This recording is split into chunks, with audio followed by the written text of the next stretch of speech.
Aruba.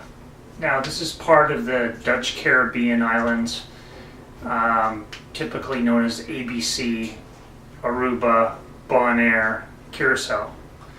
Now I've only been to Aruba, but I have friends that have been to Bonaire and Curacao. Now as far as dive travel goes, Bonaire is probably the most, we'll call it diveable of all of them, and the most popular. All three have lots of dive operations and lots of dive sites and that sort of thing, but the one that is diving is the number one deal is Bonaire. Can't speak too much about Curacao, but I believe it's closer to what Aruba is in so far as it has a lot of other interests, ecological interests, general beach vacation party stuff is bigger, particularly in Aruba. So if you're bringing your family, Aruba is probably a better choice than say Bonaire, because Bonaire is going to be restricted pretty much to divers. There is a bird watching community there and that sort of thing, and some other eco-related interest groups that might go there.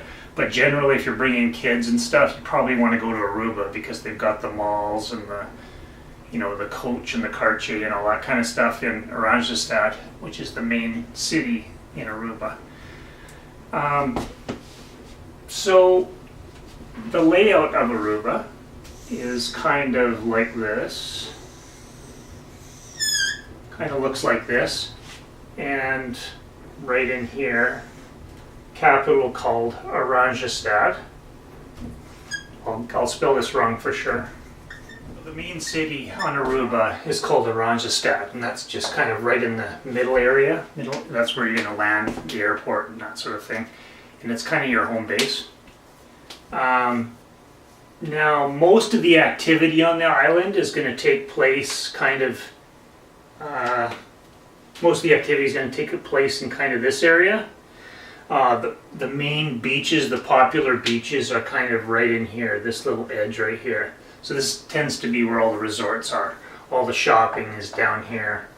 On the back side of the island, this is kind of a rough windward side, and this is the leeward side where everybody can swim and dive. However, it is, just like places like Cozumel, when you go on the windward side, the rougher side, there is some interesting places as well to visit. It's worth a while at least to visit. So, and there's a couple of ways to get there. A couple of roads that kind of go in here, and then they come out here through Santa Cruz, which is a little town in the middle there. There's a place here called Secret Beach, and it's kind of difficult to get to.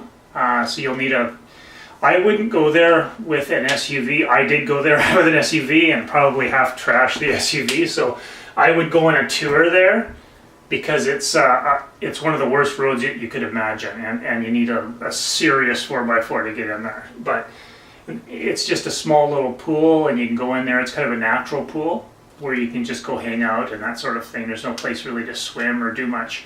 You can go horseback riding there or 4x4ing and that sort of thing, so it's good for that. The party area is an area called Palm Beach, and it's right in this area. So if you want to party, Palm is where it's at right here. And then this area here is, I don't know if it's got an official area, but it's kind of called DV. You'll see a lot of stuff called DV there, DV this, DV that, DV golf course. So that's kind of this area, and this is where Eagle Beach is, which at one point was rated the top number 5 beach or something like that in the world. And it is absolutely beautiful. It's deep.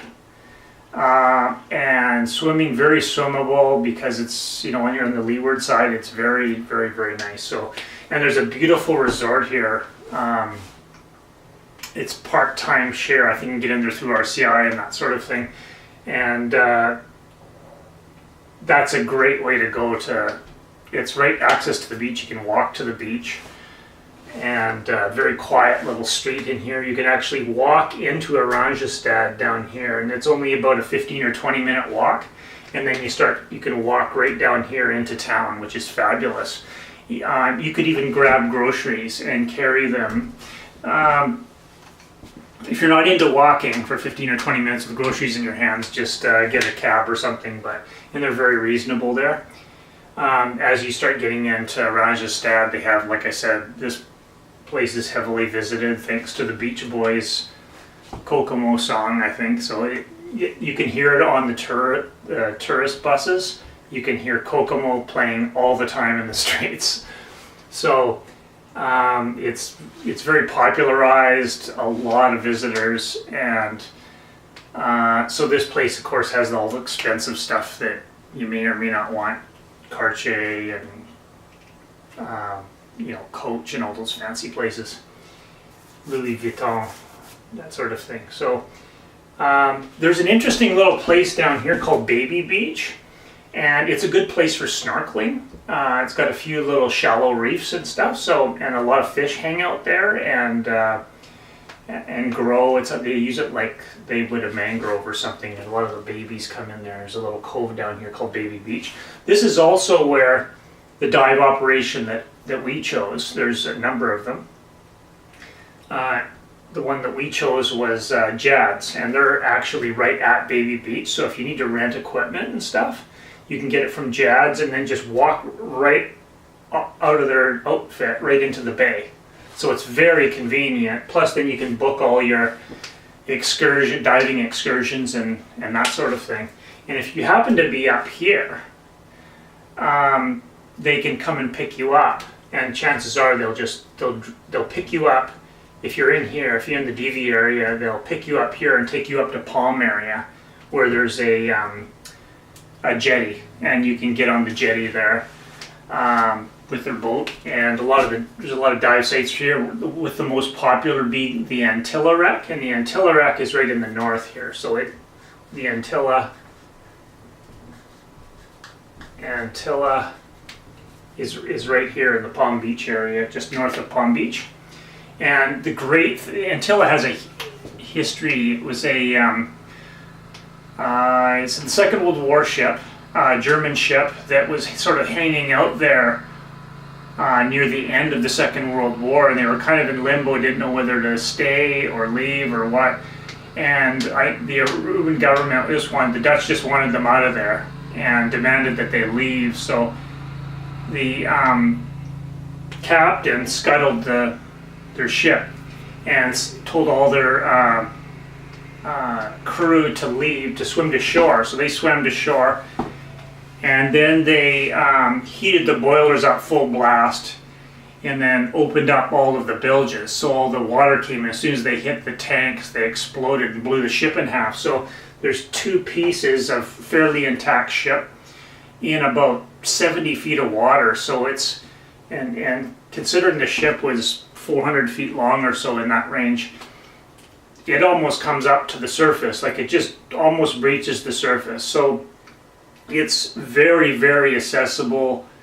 The lighting is very good there. It's one of the best shipwrecks that you can dive. It's fabulous. It is starting to collapse now, so they might not let you penetrate the wreck. But it's still a beautiful thing to see. It's on a sandy bottom. Yeah, so you can see a lot of it. You can get some great pictures too. It will silt up in there with all the divers. It gets probably 400 divers a day. So the visibility is variable. We'll just call it that for now. So yeah, of course, why would you go to Aruba? Well, it's another place other than Mexico, other than St. Kitts, other than many of the other Caribbean destinations. It's probably one of the most southern destinations that you're going to get to. In fact, it's right on top of South America.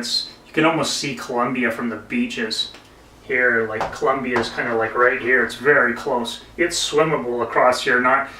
Don't do that, but it's like 14 kilometers or 20 kilometers or something. It's very close. There's a lot of wrecks here thanks to all the drug trafficking and stuff like that. So all the planes and boats that they used that were either seized or whatever, they just were scuttled or emptied and used as artificial reefs, because there's a lot of sandy bottom areas in there that could use a hard substrate for the coral. So they put them there. So there's a lot of plane wrecks and things in this area, and all kinds of smaller boats in this area as well. So the diving's excellent there. There's lots of wrecks, lots of nice reef systems. I think I've seen more moray eels here than anywhere else that I've been, anywhere in the world. There's just a ton of moray eels at this location, so you'll have no kinds, and not just the undulated green morays, but also the spotted morays and that sort of thing. So very beautiful. What else here? The beaches are beautiful. If you like beautiful, beautiful beaches, it just doesn't get any better than like Palm Beach and Eagle Beach and stuff. It's just heavenly. It's very nice beaches there.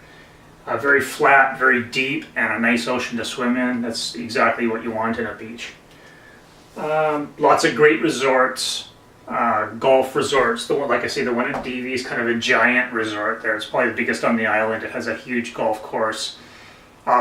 There's a golf pro there. His name is Donald Ross, I believe, and he has a special technique of golf, and you can go to his Feel Good Golf clinics, or Feel Golf, I think it's called. You can go to his clinics and he'll show you his techniques and that sort of thing. Very good, especially if you're a beginner intermediate golfer. It's a good way to advance your game. What else does this place have? Interesting. If you want the party stuff, if you're a party person, you want to be up in the Palm Beach area. If you like quiet, you want to be in the Davie area. That's important.